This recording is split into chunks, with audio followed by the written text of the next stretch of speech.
Alright guys, we're going to do things a little bit different this week. I know normally we're in the shop here and we're working, but we're getting ready to tear into this 55 behind me. You guys all know this is Dad's 55. There's a lot of people that have followed us from around this area that have seen this car go down the track a lot of years ago, right at 30 years ago now. But we wanted to kind of dive into the history of it and kind of talk to you about, you know, Dad's past and kind of what got him into this and what, you know, the history of this car itself, and kind of give everybody who doesn't know it and who have seen it in the back of our videos a little bit of history on it.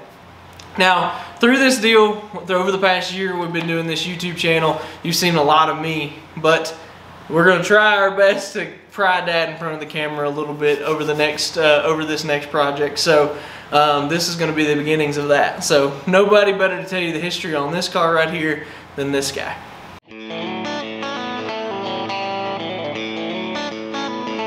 Well, to start off, I tried to get him to do this, so however this goes, good, bad, or whatever, it's his fault. So I've always been kind of interested in mechanical stuff. Grew up in welding shop and kind of got interested in stuff. Begged Daddy to stop at a drag strip. We was going to pick up some farm equipment. Got him talked into stopping at a drag strip. I think it was Shoveltown. I was just a kid. First race I ever saw. Then about the time I got my driver's license, I got really interested in fooling with cars. Knew nothing, still don't know much, but I was really interested in that kind of stuff. Met a friend of mine, worked with him, Doug Walter. Me and him went to Greer the first time. I always interested in the racing. My dad took me to Amboy Road in the 60s, fooled around with that stuff some.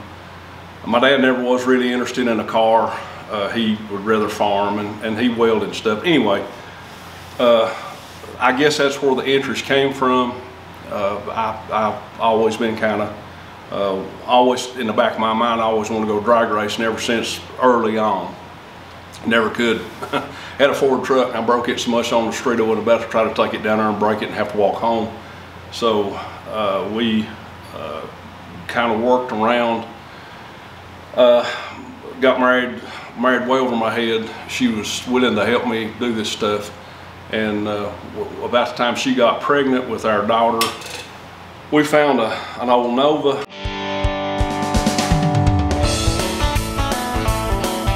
I had a Chevy 2 station wagon. A friend of mine wanted it. He had a 71 Nova with a big block, had a short 12-bolt cage. It was a street car, but it was, in my mind, I thought that this might be my ticket to get to go to the drag strip. So brought it home, me and my dad's another supporter. He really helped me, and he's done stuff with me that he wasn't a bit more interested in nothing, but he'd do it because it was me. And we went, I drove the car home in the snow, and I think it was like late fall of '86, and we worked on that car all winter. Whoever had fixed the car had put a real small carburetor and a stock style intake. It was a 396, had a L88 cam. The car had potential to run pretty good, I thought, but they had put a 600 carburetor on it, way too small. Anyway, worked on all winter, put an intake, carburetor, and a distributor, got all that going, and then I think it was in March of '87, me and my dad took it to the racetrack, and that's the first time I'd ever went down a drag strip, and pulled the mufflers off that car. It was the fastest street car I ever had, which wasn't saying much, but never did drive a car to Asheville. I never drove the car to Asheville. I pulled the mufflers off of it, made a set of collectors, built a set of collectors for it. Took it to the racetrack, and the car ran in sevens, which I wasn't expecting to run. If you ran 799 or quicker, you could run pro. And when the car ran it ran 795. When it ran to 795, I could have loaded up and come home. I'd have been tickled to death. But red lit the first round, took it back one more time, and that kind of run into this car. We raced it one more time. A friend of mine was interested in it. He decided he wanted to buy the Nova, so we sold it.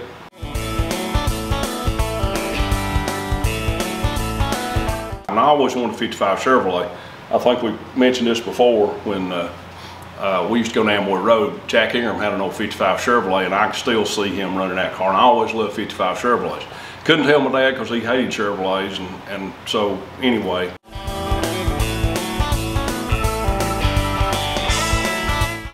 Richie Rice had this car. Guy I've known Richie for years, and it was that's a kind of an interesting story.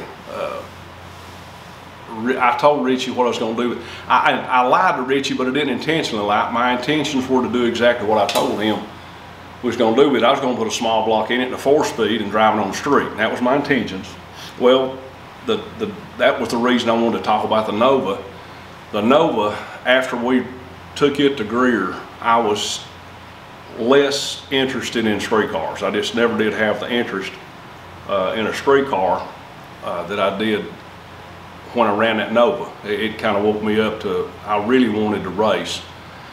So anyway, during the time we had the Nova, maybe right after we sold the Nova, we bought the 55, and it was a good old street car. It was a solid old car, and we cut that thing. Mike White built this car when we decided we were going to take it to the racetrack. Mike White built the car.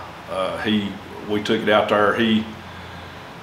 I pulled the front end off of it, pulled the front clip off of it, pulled the chassis off of it, everything that the roof and the quarters is all I used out of the original car.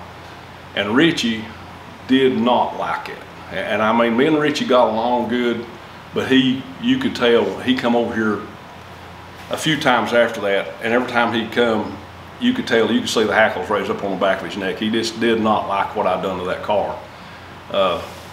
We lost Richie a while back. Richie came over probably 6 months before he died, and we talked probably a couple of hours. And I told Richie again, I said, Richie, I said, I know you don't like what we've done to that car, but I said, we've had more fun. I said, my wife went with me every time to the racetrack when we took that car to the racetrack. She went with me every time. I said, we have never had anything we had more fun with than that car. Didn't make much difference. He still didn't like it, but anyway, we got along good.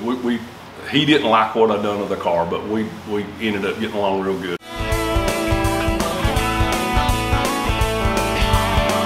Like I say, Mike White built the car. He's very, very fortunate to get in touch with Mike White. Mike at that time, the cars that he didn't build that ran at Greer, he worked on, and he was invaluable. He was just a wealth of knowledge, and he was always, for whatever reason, he decided to build this car. And he told me when we first started, I think he could kind of see how much I was wanting it, how much I liked it. So he said, you got to help me. Well, I went and helped him, but I think I got more in his way than I helped him. But he wanted me to come out there and work on the car. Well, I guess he wanted me to, but he mentioned to me come out there and work on the car. So we was working to try to finance this whole situation.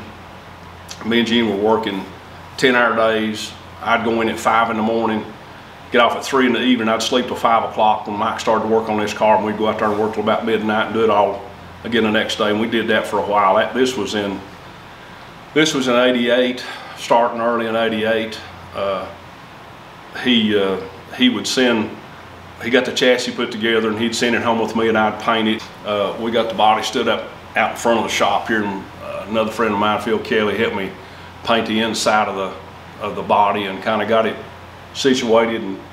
And another real good friend of ours came down and helped us put the windshield and the back lights are Lexan, of course, but we put those in originally in the stock rubber gaskets. And Randall Edwards at that time was working for Alan Roberts, which had a glass shop. He had a glass shop right above the house. They found out, we got the car back, and I'd talked to Randall. Me and Randall's been friends for years. And I talked to Randall, kind of, he knew what was going on. When I got the car back down here, Alan and him showed up one night, and just a day or so after I got it back home, they helped. They put the Lexan in, which was a project to try to get that Lexan into that stock gasket. It was a new gasket, but it was just a pain. At that time, I don't know that they ever had at that time they had a form Lexan backlights or windshield. Those certainly weren't. It just what I had got was just a 1/8" Lexan flat sheet, cut the shape out, and they fitted it into that those stock rubber gaskets, which would have been a project without the tools that they had and the knowledge that they had. It would have been a project. Randall, he stayed with us a lot. He went with us a lot. When we first started racing, Randall was there all the time. He'd show up to the racetrack, and he helped us a lot through the week. He'd come down through the week. He just worked, like I say, he just worked up here above the house. He spent a lot of time down here when we first started racing. And anyway, we took it back out to Mike's, got everything put together. I found the motor, bought a motor from a friend of mine, and then Major Freeman freshened it up for us. And all these people were just, I mean, I was very fortunate to be surrounded by people that very knowledgeable, and they were willing to put up with me. So Major freshened the engine up. I don't think I'm getting ahead of myself, but Major freshened the engine up. We took the I can't remember if I put the motor in here or if we took it to Mike's and put it in, but I remember the Saturday night before we ran the car on Sunday, we were doing burnouts in his garage, which is the first time I'd ever been in the car. Mike's version of a test was to take the car to Shuffletown to race it. There's no test. Mike knew the car would go straight. I felt very confident in his work. I was less confident in myself as far as driving it, because I never drove a car like that. It's another reason I wanted to go back to the Nova. Remember, the Nova ran 790s. We got the engine in the car the night before. This would have been the 5th of November of '88. We run the car in his shop, in Mike's shop, loaded it up on Sunday morning, and took it straight to Shuffletown. And the first pass I made, I went from 790s. That car ran, I think that car ran like a 601, best I can remember. The car got into the 5s. It went 590s again. That car getting in the 5s, I could have loaded it up right then, went home and been happy all winter. But it got in the 5s. It went a 595. I think it was the quickest that day. Car went straight, no hesitation, no problems, no bobbles. We finally, the transmission cooler came off. I think I got through 3 rounds. I think I won 3 rounds that first time I raced that car. Like I say, this was the 6th of November of '88. I got through 3 rounds.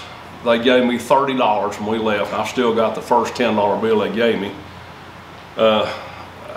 It was a completely different. I'd always had old street cars, never had one that ran anywhere near that good. But with a street car, old cars would spin, and you just didn't get the feeling of that car hooked. And it went straight, and it just pulled so hard compared to anything else I'd been into. There's a lot quicker cars.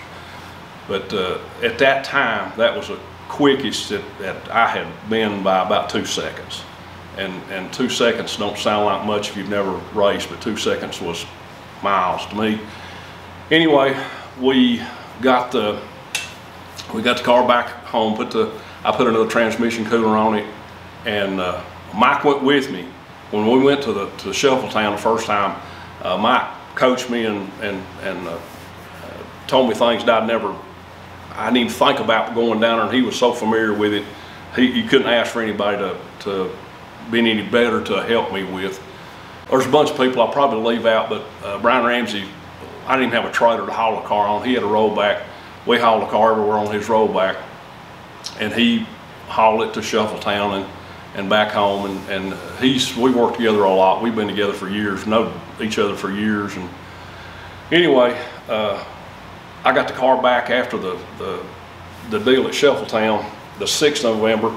The Thanksgiving Day race at Greer was always a big deal to us. Me and Jen used to go down there before we ever had a car. We'd always leave her mother's house, go straight to Greer for Thanksgiving evening. And that was usually the big crowd at that time. The big crowd was at Greer for Thanksgiving Day races. A lot of good running cars at that time. Well, the next time I run the car was Thanksgiving Day at Greer. Got a transmission cooler on it, and we got down there. The car again ran into 5s, and I made the quick 16. Third time, I could have loaded the car up right then, never looked back, would have been tickled to death, and I'd have been happy all winter. So that's kind of where this car got to.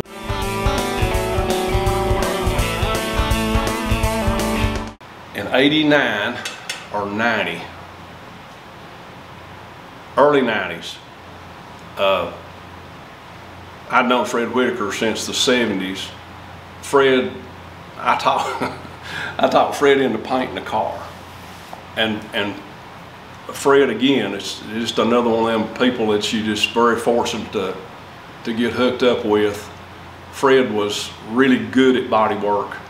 We actually built, where we're sitting right now, I built a petition, and at that time I had a wood stove in here, but we built a petition, and Fred, through the winter, I think it was the winter of, might have been the winter of 90, I can't remember. And I had a wood stove, and I ran a piece of exhaust tubing over here into this stall, this plastic paint booth that poor Fred had to work in. And Fred, he worked, and he made, when he got through with this car, it was slick. I mean, it was slick. This car, like, drove him crazy. The lightweight fiberglass on it, he'd try to fix it, and he would get it straight. And then we'd have it warm in here, and then the garage would cool down, and them doors, it looked like a dish rag the next day. But he spent a lot of time on them. He got everything straight, and the car was super slick. Another thing that I thought shows his artwork, I had an old 55 Chevrolet grill, and I took a piece of Lexan. He said, give me a piece of Lexan and give me a grill. He said, I'm gonna fix you a grill for it, which I wanted a solid, I just wanted to cover that hole. My thinking was just put a piece of Lexan, paint it black. Well, Fred didn't want to do that. So Fred, and I'll probably mess this process up, if I'm not badly mistaken, Fred put the silver down. He took the grill, measured it, and put an exact copy of that grill in the Lexan. But it's exactly the same width and crossbars and vertical bars, same dimensions as a stock 55 Chevrolet grill. Fred painted that silver first and put black on top of it on the back side. So none of the paint ever gets bugged or messed up. And even through the fiasco of Thanksgiving Day in '94, old grill survived. But that's just one of the things that he did on the car. Gene helped me. Fred showed us how to color sand it and rub it out. Gene helped me with that. Gene polished all the stainless. It had most all the Bel Air stainless on it, and the car really looked nice. I mean, it was, you couldn't ask for any better. And Fred didn't charge me hardly anything. Nobody charged me what their work was worth. So this is not a, I ain't gonna swear back and by no means and say, look what I did. This is what we did. There's a group of people in this thing that I was really fortunate to be around. But anyway, Fred painted the car in '90, tore the motor up along about that same time. We ended up going up to Sonny Leonard's, bought some stuff from Fred Miller. Fred's another person that was very fortunate to get hooked up with. He helped us a lot. Bought some stuff from him. Ended up getting hooked up with Sonny Leonard. Sonny built at one point, I put the motor together, broke a lifter, had to take it back apart, talked to Sonny Leonard. They fixed the cylinder heads, and they actually ended up putting that motor together and putting it on the dyno. Only engine I ever had on the dyno, and it was a 516 inch. I bought the parts at the Chevrolet place, and this engine that's in the car now is the first non-factory parts basically than I ever had. The engine that Leonard built was a Chevrolet iron 4-bolt block, and it has a Chevrolet W-port aluminum cylinder heads, and the crankshaft was an LS7 crank. It was a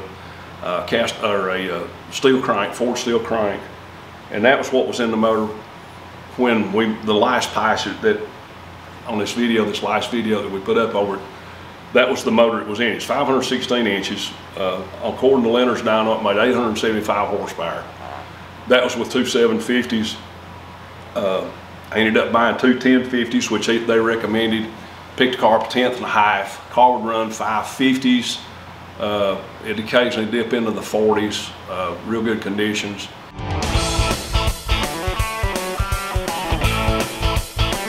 Okay, in Mooresville, I can't remember the date. I've got the time slip and I've got it on video somewhere. The car ran a 547. For about, I don't know, 2 or 3 months before I sent the converter back to ATI, the car dropped about a 10th, and I plugged and done all the normal tune-up stuff trying to find that 10th. Went through the valves and checked compression and done all that stuff, but anyway, still off 10th to 1300s, and ended up sending the torque converter back to ATI. They sent me back, I've still got the box of stuff over there, they sent me back what was broke in the torque converter, which you could not tell. It was off about a 10th, a little over a 10th. So anyway, I got the torque converter back, got it back in the car. We went to Mooresville the next weekend. The car ran a 547 on motor. That was ideal conditions. That was real good air. I had a real decent set of tires on it, which is part of the reason the car wasn't any quicker on nitrous. The tires were more slap out. Anyway, 547 on motor, and that's under, like I said, under ideal conditions at Mooresville. And Mooresville was notoriously hard hooking, good working racetrack. So that was the quickest it ever went on motor. Then we started putting the nitrous to it, and the tires were wore out. Brad Taylor was with us through a lot of this stuff. I'll mention him. He helped us. He worked on his car. He helped us work on the car and went with us a lot to the racetrack. He was a big benefit to us, big help to us. But we worked on the car, got the nitrous. That's you don't know my wife. You'd have to know my wife. But this, when we were fighting at nitrous, the first 3 or 4 passes, the nitrous never come on, and we thought we had went through everything. Gene said, "I don't think that throttle switch is working." Well, all of us, yeah, the throttle switch is working, you know. So, well, it turned out it was a throttle switch. The next pass, it fired and done what it's supposed to do. But anyway, I made a few passes with the nitrous, and again, I was way overdue for a set of tires, which really hurt the car.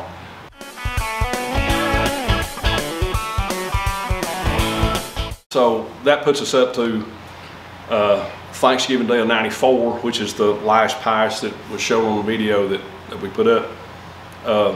Paul Smith had a set of had those Hoosier tires.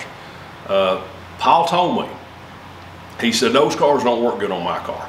And I saw him run that car with the Hoosiers on it, and it shook so hard that the letters on the car blurred. It shook that hard. Well, in my mind, me being the genius I am, that's what I wanted. I wanted that car to hook. Again, a few passes before that, the tires were wore out, so I wanted a real good hooking set of tires on it. And I got that car here after we put the tires on it, and it was like squeegees in the floor. I should have known how hard that car was going to bite. But I didn't make proper preparations for it, so I didn't lower the wheelie bars. I can't remember the numbers, but I think I turned the nitrous on at about 6,000. I left at 5,200, so about 2 feet past when I left, about 2 feet after the car left, it turned the nitrous on and stood straight up, which was exactly what I wanted the car to do. I wanted it to hook. I don't know how high it went. Gene said it was really high, a couple of feet, maybe more. All I could see was sky, and the car started easing to the left. Well, instead of just pushing it to second gear, going to high gear, and hoping it would just ease down, I just blipped out the throttle, which cut the nitrous off and stopped it from pulling. It hammered back down on the front end, tweaked the rack mounts. It really done some damage to the front end of the car. But when the next pice is the pice that's on video, we don't have a photograph even of the first pice to determine exactly how it went. But when I came back in the next pice, you could drive it down through the pits, through the staging lanes, and it drove straight, no problem. No indication anything was wrong. But I think it had knocked the rack mount to the point where it had developed a bunch of bump steer. Whatever moved on it, which we got into that a little bit later. It actually bent the front frame rails, but it moved the rack developed a bunch of bump steer. So when the front end of the car came up, it towed out, and as soon as it sat down, it darted to the left, and the car was I was running in the right lane. The car in the left lane was a little bit behind me, and I was in front, and it went right straight in front of him. Very fortunate he was a little bit slower than that car was, than the 55 was, but it real hard to the left, and I cut back, and some folks that was there said it got up on two wheels on the left side, picked the right two tires up first, and then went across the racetrack, and I got to the almost to the far end, and I started easing it back, and it jumped again and got up on two wheels on the right side, picked the left two tires up, and the car, through that whole fiasco, the car ran 650. So I think I had my 4-second pace right there if I could have maintained. If the car would have went straight, I believe it would have easily went to fours that pace. But anyway.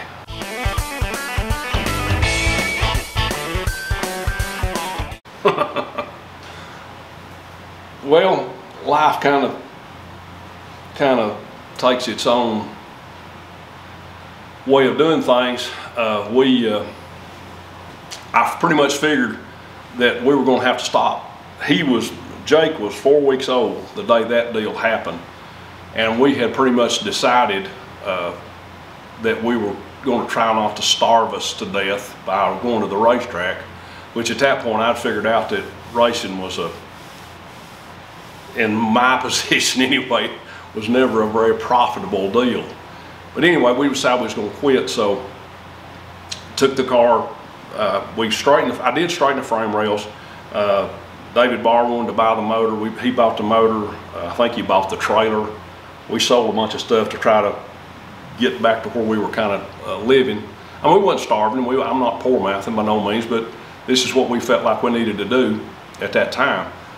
And we did, but me and my dad straightened the front frame rails and started making some modifications to it. The car set for, gosh, I don't know. That was in '95. Pretty much the car set still for 4 years. Because I started buying pieces for it, we kind of started seeing daylight a little bit in about '96, '97, I guess. Because I ordered the transmission. It's got a Lenco now. I wanted Lenco for years. Lenco put them on sale. I think it was in '98, 10 or 20% off, I believe. Anyway, we ended up getting a transmission. Didn't have any motor or anything like that, but we started gathering some stuff up for it. I had started trying to do a few little things to try to make sure the bump steer was gone, and I had all that corrected. Like I say, my dad helped me straighten the frame rails. I had this shop at that time. We had the shop in '85, but I didn't have any equipment. I started buying a few pieces. I was able to buy a welder and some different things. Dad had some stuff that he helped me with. Like I say, we started working on the chassis and doing a few things at that point. So that was the reason we got started back putting stuff in. And about the time we got started going back, getting ready to go to the racetrack, I had saved up about 2 weeks vacation in 2002. I'd saved up 2 weeks vacation, and my plans was to work on this thing, work on the 55. I had it out here and was going to work on it full time, try to get ready to go back to the racetrack in '03. Middle of '03, some fine gentlemen walked into Microswitch, where me and my wife both worked, and told us that they were going to move our jobs to Mexico, and we were required to train those folks to do our jobs to go to Mexico. That's a whole different story. But anyway, that kind of put me back into trying to survival mode, both of us trying to figure out what we were going to do. So at that point, we had a severance package, and I turned my thinking into this shop. I thought, well, I'm going to just try to other circumstances affected that, but I had a welder at that time. I had a few pieces of equipment, and I just thought, well, I'm just going to start trying to do hot rod, street rod, or farm equipment, or whatever welding machine work. Ended up with a little lathe and with the mill and stuff, and we just started working full time in here. So did that for 19 years, and at this point things have worked around where we're maybe able to get back on this car, and that's our plans right now.